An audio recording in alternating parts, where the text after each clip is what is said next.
Bonjour mesdames, messieurs, au micro de Radio Shalom, Charles Hugassi depuis nos studios à Montréal. Nous vous présentons à présent des nouvelles à caractère juif international. Vous verrez qu'elles ne manqueront pas d'attirer votre attention. Tout d'abord, la bibliothèque du Rabbi dans le nouveau musée juif pour mettre fin à une querelle qui s'éternise. Le président russe Vladimir Poutine a suggéré que la bibliothèque ayant appartenu au 6e rabbi de Lubavitch soit placée dans le nouveau musée juif de Moscou. Mais le mouvement Chabad a refusé cette offre. Depuis des années maintenant, le mouvement Chabad, basé à New York, réclame la restitution de la collection de livres et manuscrits ayant appartenu au 6e rabbi de Lubavitch. La dite collection, qui est actuellement à Moscou, a été saisie par les communistes, puis volée par les nazis et ramenée en URSS par les soviétiques après la Seconde Guerre mondiale. Malgré une condamnation de la justice américaine qui a jeté un froid sur les relations culturelles américano-russes, l'affaire est au point mort et pour sortir de l'impasse, le président Vladimir Poutine vient de suggérer que la collection litigieuse soit exposée dans le nouveau musée juif qui a ouvert ses portes l'an dernier dans la capitale russe. Ce en tant que geste envers ceux qui veulent vraiment résoudre ce problème et non l'utiliser comme source d'émotion et de confrontation. C'est à l'occasion d'une visite effectuée la semaine dernière dans ce même musée que Vladimir Poutine a proposé cette solution tout en affirmant que la collection Schneerson appartient à la Russie et en donnant son avis sur une éventuelle restitution, il a déclaré « Si nous ouvrons la boîte de Pandore et commençons à satisfaire à des requêtes similaires, il n'y aura pas de fin aux réclamations. Peut-être un jour serons-nous capables de le faire, mais à l'heure actuelle, nous n'y sommes absolument pas préparés. » Il a déclaré que c'était impossible. Aussitôt, le mouvement Chabad a fait savoir qu'il rejetait la proposition, dis-je, du président russe.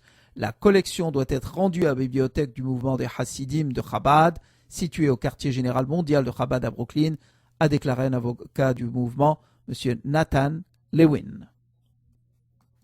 En Ukraine maintenant, selon les résultats d'une étude d'un journal ukrainien, ce sont 3 juifs qui composent le podium des plus grands philanthropes du pays pour l'année 2012. Selon un journal ukrainien publié à Lviv, les 3 plus importants philanthropes d'Ukraine sont des juifs. Le premier est un businessman de 46 ans, Rinat Akhmetov. Cet homme d'affaires politicien fait fortune dans la sidérurgie et avec une fortune estimée à plus de 16 milliards de dollars, il est l'homme le plus riche d'Ukraine. Il est né au sein d'une famille juive plutôt modeste.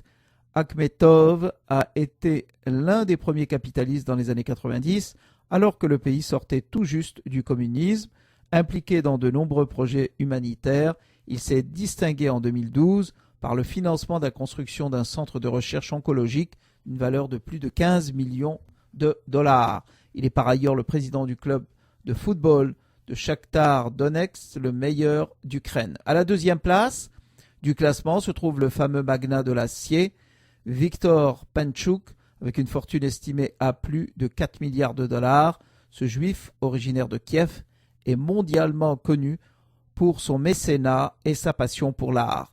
Il a donné cette année 11 millions de dollars à différentes organisations actives dans l'éducation et la santé. Il a également, par le passé, coproduit avec Steven Spielberg le documentaire Spell Your Name sur la Shoah en Ukraine. Enfin, Alexander Feldman complète le podium de l'année 2012. Cet avocat d'à peine plus de 50 ans est très actif dans la vie caritative ukrainienne. Il a fondé le fonds Alexander Feldman qui soutient de nombreuses ONG œuvrant en faveur de l'éducation des enfants, des droits de l'homme ou encore de la lutte contre la xénophobie. Son action a d'ailleurs été maintes fois saluée dans le monde, notamment en France, où il a reçu la médaille de la République pour sa dévotion en faveur des droits de l'homme. Il faut également préciser qu'Alexander Feldman est le personnage le plus important de la communauté juive d'Ukraine. En effet, il est depuis 2008 le président du comité juif ukrainien et œuvre au quotidien pour le dialogue entre les religions, ce qui lui a valu l'ordre du mérite. Eh bien, puisqu'il est question du choix d'un pape en ce moment, Ilan Duran Cohen a été primé pour Lustiger, le Métis de Dieu, le film librement inspiré de la vie du cardinal Lustiger et réalisé par Ilan Duran Cohen, a remporté le prix de la meilleure fiction au Festival de Luchon. Ce film, qui sera diffusé le 29 mars prochain sur la chaîne Arte aborde sans détour les aspects les plus sensibles de la vie de Lustiger. Le métis de Dieu n'a d'ailleurs pas suscité que des réactions enthousiastes chez les responsables de l'Église de France. Né juif, rappelons-le, fils d'une mère disparue à Auschwitz, Aaron Lustiger s'était converti au catholicisme à l'âge de 14 ans. Pour les joueurs en bourse, c'est bien un trio gagnant sur le yen. Selon le Wall Street Journal, plusieurs investisseurs américains ont gagné des fortunes en pariant sur la baisse du yen qui a perdu 20% depuis le mois de novembre. En tête arrive l'homme d'affaires George Soros qui aurait réalisé un gain de près d'1 milliard de dollars. Vient ensuite David Einhorn à la tête du fonds Greenlight Capital et Daniel Loeb de Third Point. Des déboires pour un paparazzi, El Fassi porte plainte contre Ségolène. Le paparazzi Jean-Claude El Fassi a porté plainte contre Ségolène Royal pour séquestration et dénonciation d'une infraction imaginaire. Le photographe, qui passait ses vacances à l'île Maurice fin décembre, a croisé sur une plage l'ancienne candidate à la présidence de la République qui l'aurait accusée de vouloir réaliser des clichés clandestins destinés à la presse People. Selon ses dires, Jean-Claude El Fassi aurait été interpellé sans ménagement par la police locale à la suite de l'altercation avant d'être mis dans le premier avion pour Paris. L'entourage de Ségolène Royal a affirmé ne pas être au courant de cet incident.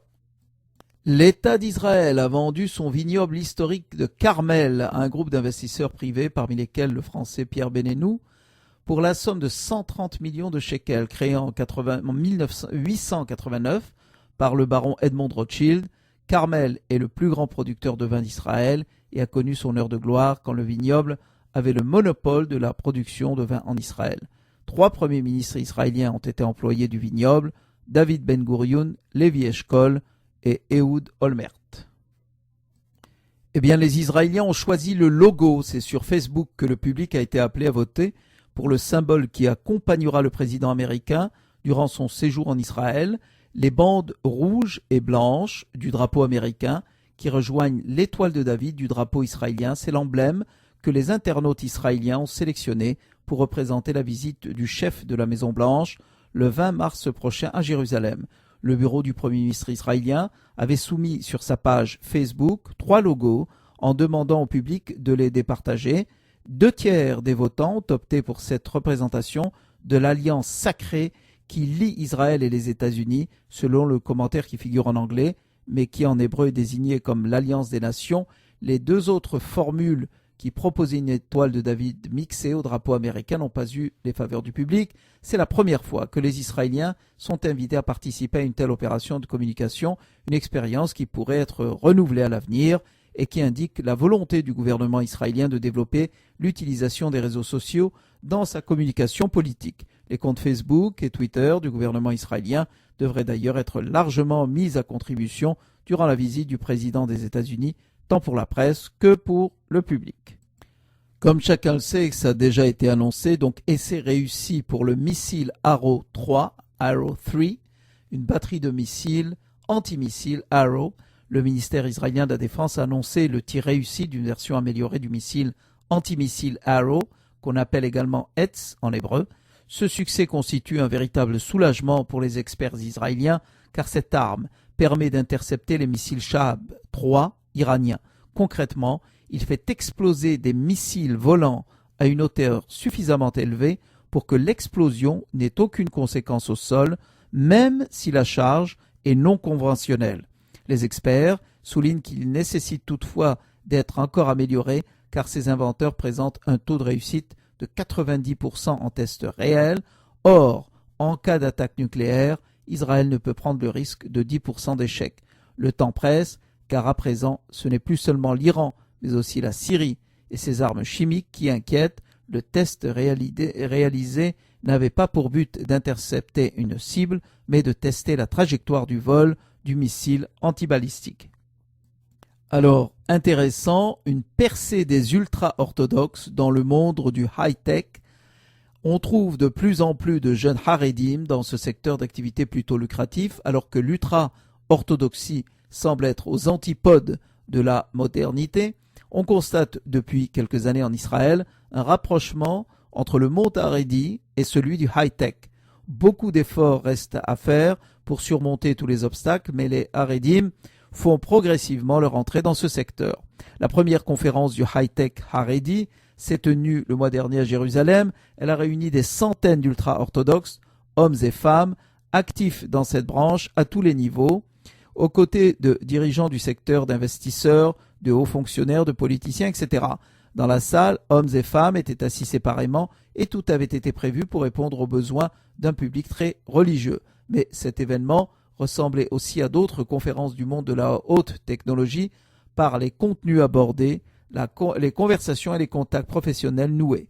Il semble que les obstacles à l'intégration des jeunes ultra-orthodoxes au monde du high-tech demeurent nombreux, manque d'instruction de base, pression sociale, répugnance de certains à évoluer dans un monde mixte, absence de relations, méconnaissance des usages du monde du travail et aussi la méfiance de leurs interlocuteurs. Pourtant, les jeunes formés dans le monde des yeshivot ont aussi un important atout, leur esprit formé par l'étude du Talmud s'adapte, dis-je, facilement à la technologie malgré leurs lacunes. Certains sont formés par l'armée, d'autres suivent des cycles de formation qui leur sont réservés, et à l'heure où les responsables du high-tech israélien déplorent le manque de personnel qualifié, ils devraient trouver leur place dans ce secteur. Certaines organisations comme Kamatech s'efforcent de faciliter leur intégration professionnelle. Des firmes comme Cisco, NDS, Intel, IBM et Google participent à ce projet.